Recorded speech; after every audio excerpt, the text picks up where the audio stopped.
bertanya nih, apakah setiap ketemu calon mitra kita harus berusaha merekrutnya? Terus kemudian strategi apa nih yang tepat, Pak? Kita taruh mitra baru ini di bawah siapa nih? Gimana nih? Oke. Detail banget nih. Dua pertanyaan Silakan, Pak. menarik ya. Silakan Pak Firly. Jadi Bapak dan Ibu sekalian, sekali lagi tentu semua jawaban di sini pasti tidak serta-merta langsung bisa Bapak Ibu rekam dengan baik ya. Maka Bapak Ibu sekalian, penting sekali saya menyarankan Bapak Ibu selain bertemu dengan mentor, Bapak Ibu sekalian, Bapak Ibu akses materi edukasinya di buku TMB supaya Bapak Ibu bisa kunyah-kunyah dan kemudian talaki dengan mentor dan leader Bapak dan Ibu semua. Bagaimana kemudian tadi apakah setiap calon mitra harus direkrut ya? Setiap bertemu dengan orang, apakah orang ini harus direkrut? Gitulah pertanyaannya begitu. Rekrut nggak ya? Jawabannya iya. Jawabannya iya. Kenapa? Bapak Ibu sekalian, karena Bapak Ibu sekalian tidak pernah tahu. Bapak Ibu tidak pernah tahu bahwa orang yang di depan Bapak Ibu sekalian, apakah dia tim solid Bapak Ibu atau bukan. Yang ada adalah kita berhusnuzon kepada Allah bahwa itu adalah cara Allah untuk kemudian mempertemukan kita dengan tim solid kita. Dalam konsep bisnis network marketing, kita tidak boleh meremehkan siapapun. Tidak boleh meremehkan. Itulah hebatnya network marketing. Network marketing itu membuat kita melatih diri punya sikap pemenang, mentalitas pejuang, dan karakter seorang pemimpin. Kenapa? Dalam konsep network marketing adalah boleh jadi dia bukan siapa-siapa. Boleh jadi dia bukan siapa-siapa. Tapi dia adalah siapanya siapa-siapa. Bapak Ibu boleh paham ya? Jadi boleh jadi dia bukan siapa-siapa. Tapi boleh jadi dia adalah siapanya siapa-siapa. Mungkin dia, mohon maaf, seorang khodimat, pembantu rumah tangga. Lalu kita prospek. Kebetulan dia khodimat yang kategori pergi dan pulang. Datang pagi, pulang sore, datang pagi, pulang sore, atau datang pagi, pulang siang. Dia megang 3 atau 4, 5 rumah misalkan. Kita rekrut, kita merasa dia khodimat biasa. Tapi boleh jadi dia melayani rumah-rumah lain yang dari dialah menjadi wasilah kita bertemu dengan orang lain yang juga tidak kalah hebatnya. Itulah mengapa dalam konsep network marketing Anda harus merekrut siapa saja. Anda rekrut siapa saja. Karena setiap segmen itu punya segmennya sendiri, punya pasarnya sendiri, punya marketnya sendiri gitu. Anda merekrut kalangan karyawan PT, buruh pabrik, guru dan profesional misalkan, mereka punya segmennya sendiri. Anda bertemu dengan kalangan menengah, mereka punya segmennya sendiri. Anda bertemu dengan kalangan atas, punya segmennya sendiri.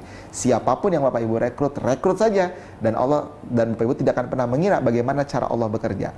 Menariknya, kita selalu berdoa, Allahumma inna nas'aluka rizqan wasi'an wa halalan thayyiban wa mubarakan. Ya Allah, berikan saya rezeki yang luas, yang halal, yang thayyib, yang barokah. Dan kita memahami betul bahwa rezeki itu tidak turun dari langit seperti gumpalan uang yang turun di depan pintu kita. Walaupun Allah mampu gitu. Walaupun Allah mampu, karena masa-masa miracle itu sudah lewat. Ya, Bapak Ibu sekalian, dan apalah spesialnya kita dibandingkan para nabi dan para orang-orang terdahulu yang soleh-soleh.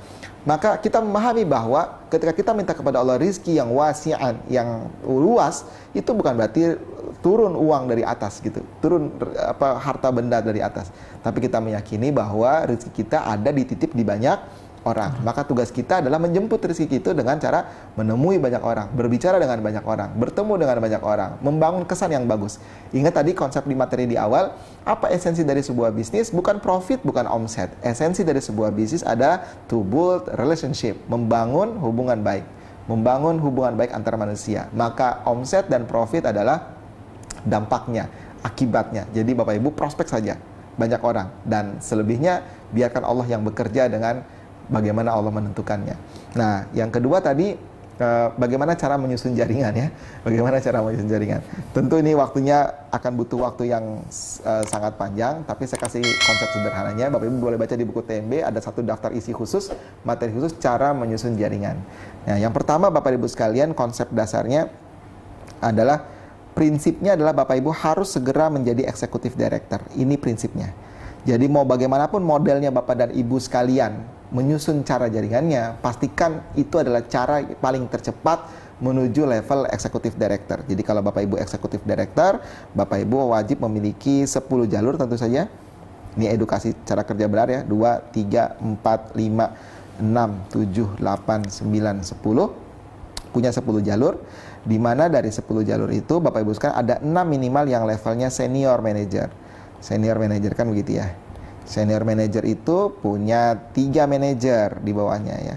3 manajer. Walaupun Bapak Ibu jangan salah paham, di sini tetap ada 10 ya konsepnya.